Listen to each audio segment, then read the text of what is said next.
Hello, কেমন আছো তোমরা সবাই? আশা করছি তোমরা সবাই বেশ ভালো আছো। আর আমিও তো বেশ ভালোই আছি। তো আমার এই ছোট্ট ব্লগে তোমাদের সবাইকে স্বাগত। আজ তো সকালে অনেকটা তাড়াতাড়ি ঘুম থেকে উঠে পড়েছি। আর আমি না ঘুম থেকে উঠে প্রায় ৫ থেকে ৬ মিনিট বিছানাতে বসেই থাকি। তারপরে আমি বিছানা থেকে নামি, তারপর অন্যান্য কাজ করি। মানে ঘুমটা আমার ছাড়তেই চায় না। এত পরিমাণে আমি ঘুমিয়ে যাই। তো সকালবেলা ৩ কাপ চা করেছিল দিদি আমার জন্য, মায়ের জন্য আর ওর নিজের জন্য। তোমরা প্লিজ ব্যাকগ্রাউন্ডটা একটু এড়িয়ে যেও, কারণ এমনিতেই তো বর্ষাকাল, কোনো জামা কাপড় শুকোচ্ছে না। তাই জন্য বাড়ির খাটের যে স্ট্যান্ড আছে সেই সমস্ত স্ট্যান্ডে বলো, বারান্দাতে বলো, সব জায়গাতেই ভেজা জামা কাপড় মেলা আছে। তোমরা প্লিজ ব্যাকগ্রাউন্ডটা একটু এড়িয়ে যেও।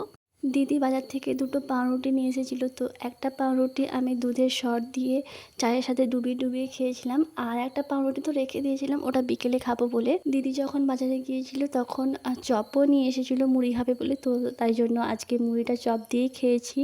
আর আজকে না বেশ সুন্দর রোদ বেরিয়েছে। কালকে তো ঝড় বৃষ্টি হয়েছিল, আর আজকে বেশ সুন্দরভাবে রোদ বেরিয়েছে। আর এখানে দেখো আমি পাকামি করতে যে আমার হাতটাকে পুড়িয়ে ফেলেছি। তো মা কিছুটা টুথপেস্ট দিয়ে দিয়েছে যাতে ওখানটা ঠান্ডা হয়ে যায়। ওইখানটা আমার এত পরিমাণে জ্বালা করছিল যে কি বলবো, সত্যি বলতে ভীষণ জ্বালা করছিল ওখানটা। আজকে তো লাঞ্চের মিলে খুব একটা কিছু ছিল না। এখানে মা ভাতে মাখানোর জন্য আমসুটো আর মাছ দিয়ে একটা ঝোল বানিয়েছিল, তার সাথে কয়েকটা চিংড়ি মাছও দিয়ে দিয়েছিল। আর ঋদ্ধিমান ঘুমিয়ে গিয়েছিল। তো ঘুম থেকে ওঠার পর ও মা মা করে চিল্লাচ্ছিল। ওর মা আসতে একটু দেরি হয়েছিল বলে ও রাগ করেছিল। আর এখানে ওর সাথে আমি একটু মজা করেছিলাম, তো ও হাসছিল আর কি।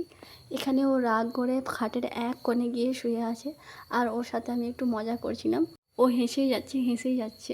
তারপর তো ওকে একটু রাগিয়েও দিয়েছিলাম যে তোর মা তোকে রেখে দিয়ে বাড়ি চলে গেছে, তোকে আর নিয়ে যাবে না, এরকম করে ওকে একটু রাগিয়ে দিয়েছিলাম।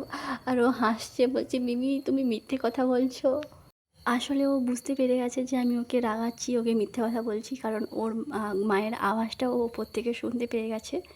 তারপর তো বিকেলবেলায় মুগ ডাল ভাজাটা খেয়ে নিয়েছিলাম। আর আজকে যেহেতু বিকেলবেলা বৃষ্টি হয়নি একদম, তাই জন্য একটু মাঠের দিকে বেরিয়েছিলাম। তো ভাবলাম যে একটু আকাশের ভিডিওটাও করি, কারণ আমি আকাশের ভিডিওটা প্রত্যেক দিনই করে থাকি, আমার এটা বেশ ভালো লাগে।